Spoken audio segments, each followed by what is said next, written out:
Okay, very good evening और once again आपका स्वागत है नर्सिंग मास्टर चैनल में।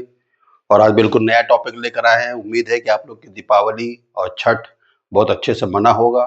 हमारी ओर से भी बहुत सारी शुभकामनाएं। अब तो खैर बीत गई है, लेकिन फिर भी शुभकामनाएं शुभकामनाएं शुभकामनाएं। ठीक है, आज एक लास्ट टॉपिक हम लोगों ने पढ़ा था कंजेस्टिव कार्डियक फेलियर।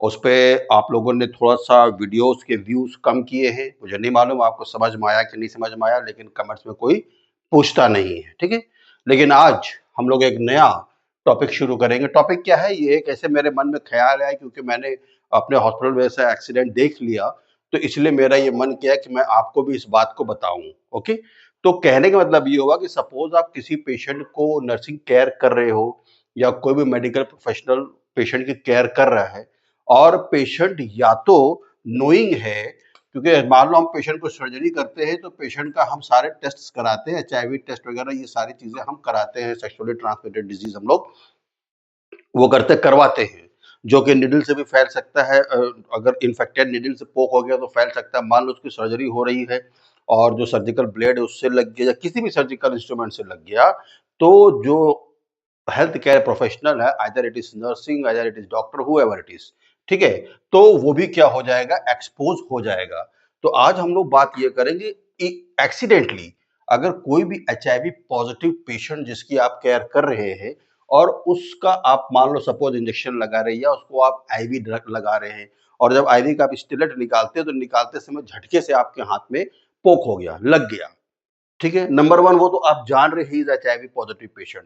लेकिन मान लो कोई एक ऐसा पेशेंट है जिसका आप केयर करते समय उसका निडल या कोई भी इंस्ट्रूमेंट अगर आपके स्किन को पियर्स करके अंदर चला गया है, and you don't know that either that patient is positive और negative, whatever it is.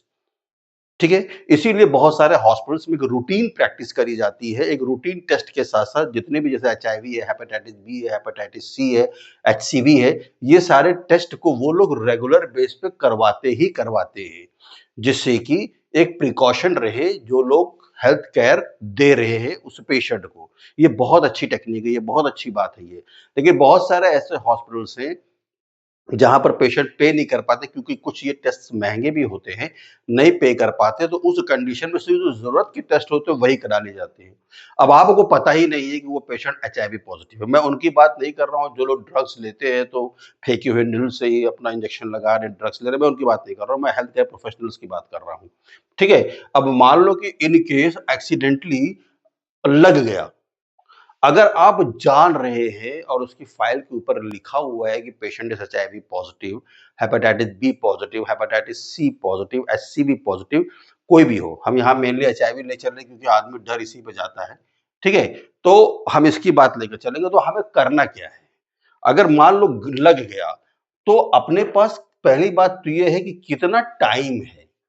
अगर इमीडिएट एक्सपोज हुआ है तो अपने पास कितना टाइम है पोस्ट एक्सपोजर प्रोफिलैक्सिस को चलाने का, क्योंकि इसमें एक 28 डेज का एक पूरा ड्रग्स का रिजाइम है जो कि हम लोग देते हैं पेशेंट को, और उसके बाद पेशेंट का जो एंटीबॉडीज बनना होता है उस रेट्रोवायरस की वजह से, वो एंटीबॉडीज को कम बनना है। देखो फॉर एग्जांपल क्या होता है, जैसे कि प्राइमरी एक्सपोजर हुआ, प्राइमरी एक्सपोजर मतलब ये हो गया कि पेशेंट को जो HIV वायरस है वो एक्सपोज हुआ। ठीक है, फिर उसके अगेंस्ट में क्या बनेगी, एंटीबॉडीज बनेंगी। एंटीबॉडीज बनेंगी किसके अगेंस्ट में, HIV वायरस के अगेंस्ट में एंटीबॉडीज बनेंगी। ठीक है, उसके बाद मान लो सेकंड एक्सपोजर हुआ।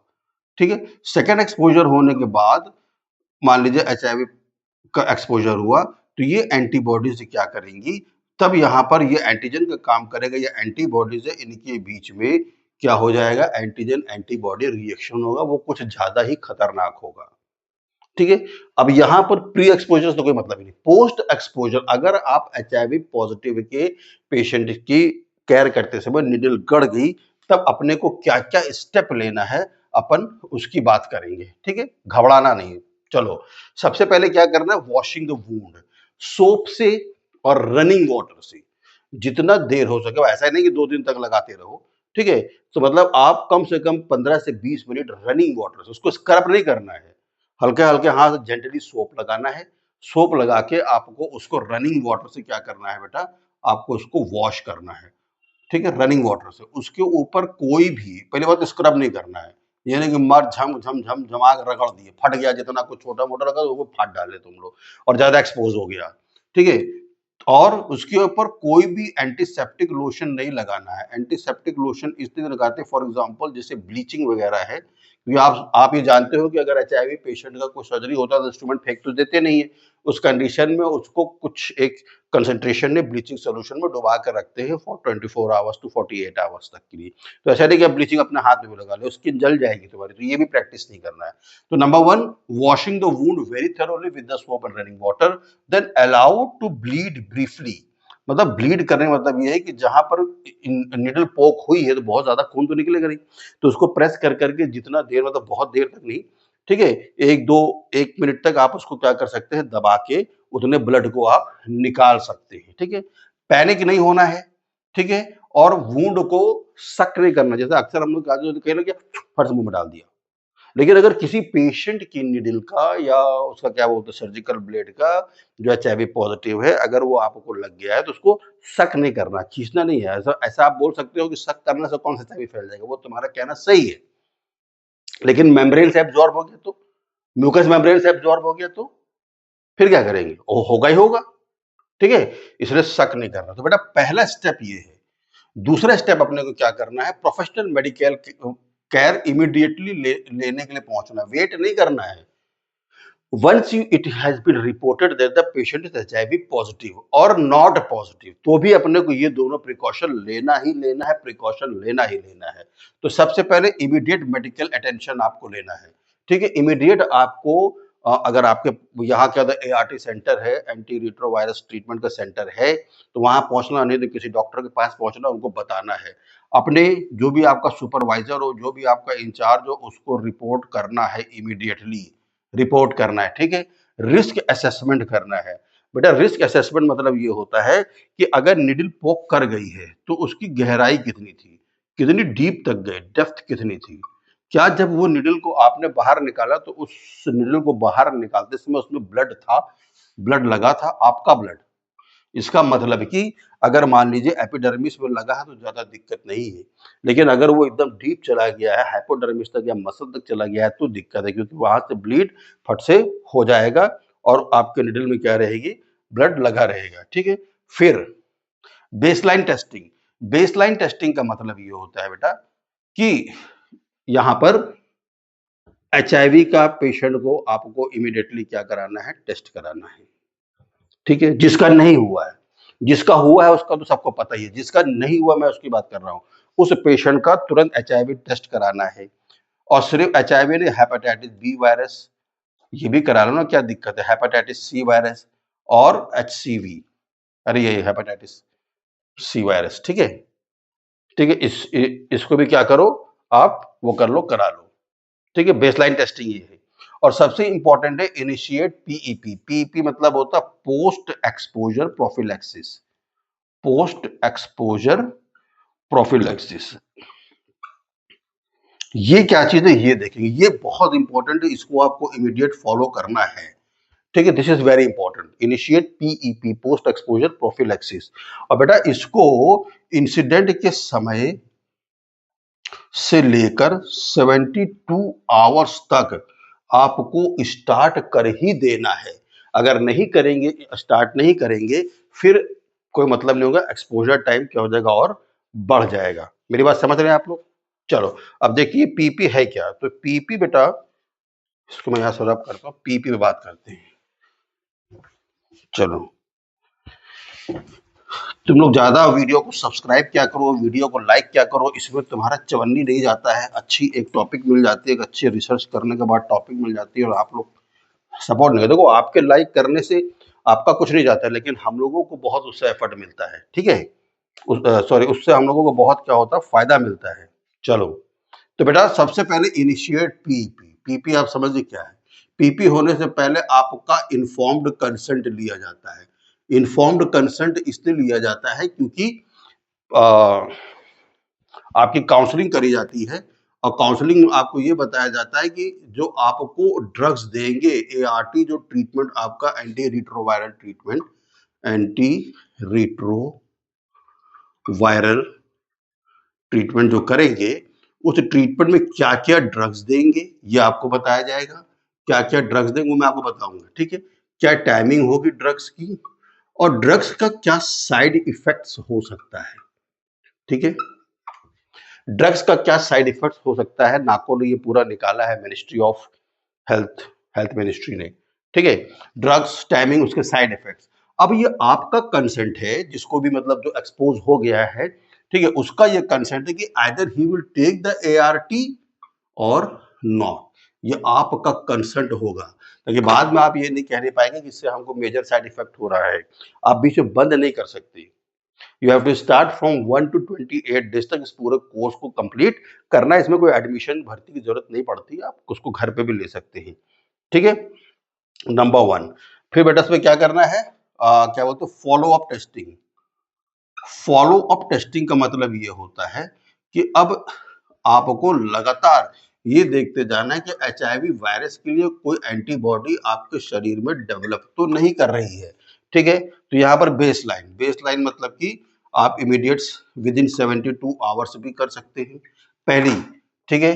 दूसरी आप कर सकते हैं 6 वीक्स, देन 6 वीक्स में आपको करना है, देन 3 मंथ्स में आपको करना है, और जब विंडो पीरियड खत्म हो जाती है 6 मंथ, तब आपको क्या करना है, इसको करना है। तो इससे ये पता चल जाएगा कि हमने जो एआरटी शुरू करी थी, उस एआरटी ने आपकी लाइफ को सेव किया कि नहीं सेव किया। But it's sure shot, save तो कर ही लेती है, ठीक है।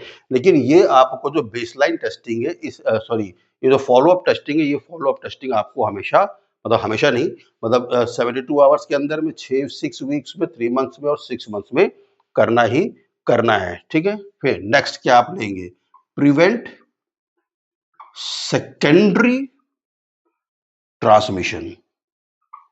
प्रिवेंट सेकेंडरी ट्रांसमिशन, अब बेटा ये कैसे, तुम्हें तो सपोज अभी आप एआरटी पे चल रहे हो, ठीक है, पीपीए पे आप चल रहे हो, यानी कि 6 मंथ तक आपको प्रिकॉशन लेना ही लेना पड़ेगा। हालांकि किताब में दिया है 6 to 12 वीक्स तक ये सेकेंडरी ट्रांसमिशन को आपको प्रिवेंट करना है, लेकिन हम कह रहे हैं 6 महीना कर लेना, क्या दिक्कत है, ठीक है। मतलब मेरा ये कहना है, लेकिन किताब में 6 to 12 वीक्स तक आपको सेकेंडरी ट्रांसमिशन करना है। इसका मतलब ये होता है कि कोई भी आपको अगर सेक्सुअल उसमें अगर वो है, जैसे वाइफ हस्बैंड है, ठीक है, तो 6 से 12 हफ्ते तक के बीच में they can use the barrier like condoms etcetera, ठीक है।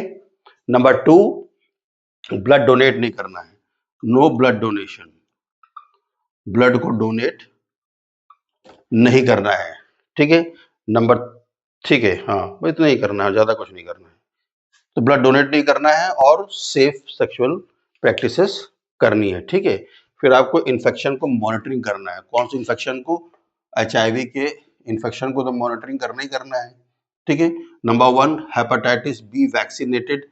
अगर आप हैं, मान लो हेपेटाइटिस बी पेशेंट को पॉजिटिव निकल गया, तो हेपेटाइटिस बी वैक्सीनेटेड, तीनों डोज आपने लिया, बूस्टर डोज भी आपने लिया, then it is good. If it is not, then तुरंत वैक्सीनेशन कराना है।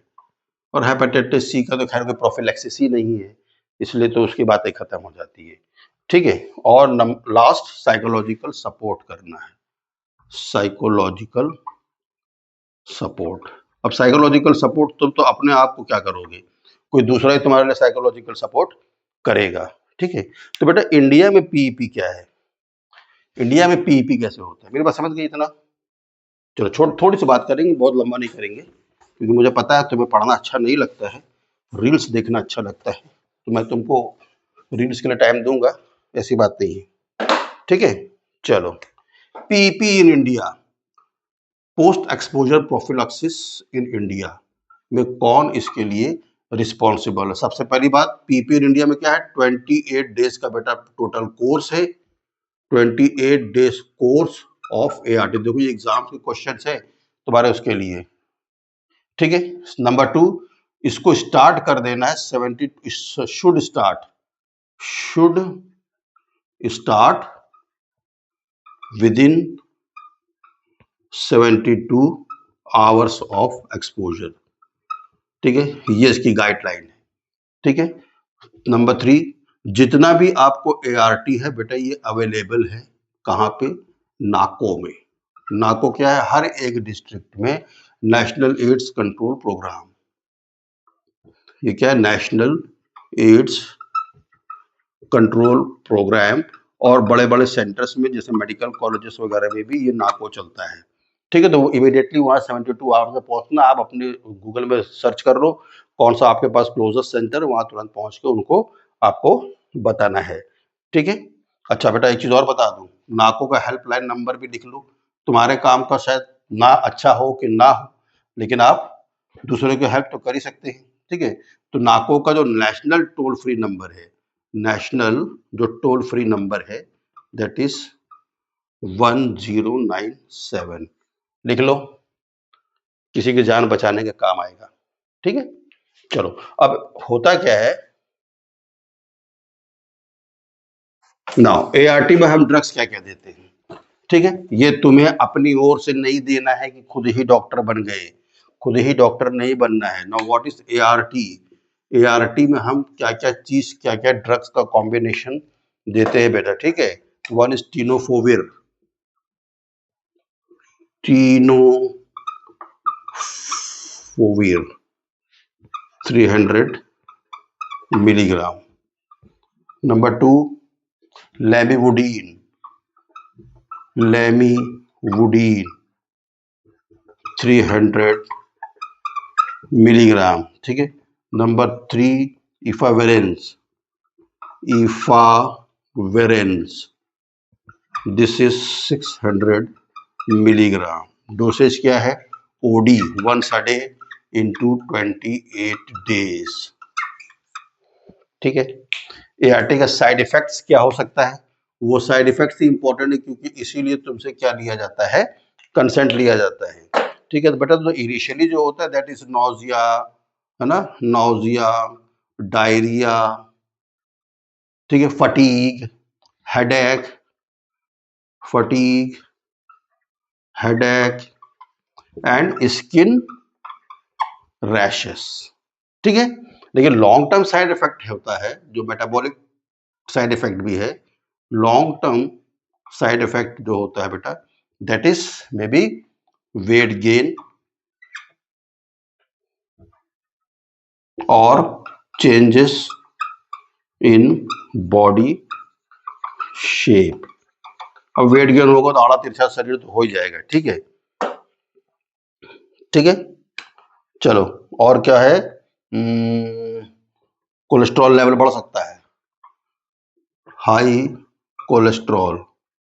ठीक है, कार्डियक डिसऑर्डर्स हो सकते हैं, कार्डियक डिसऑर्डर्स हो सकते हैं। ठीक है, आयरिस एक वर्ड है, आयरिस एक्चुअली वर्ड क्या है? This is short form, this is immune reconstitution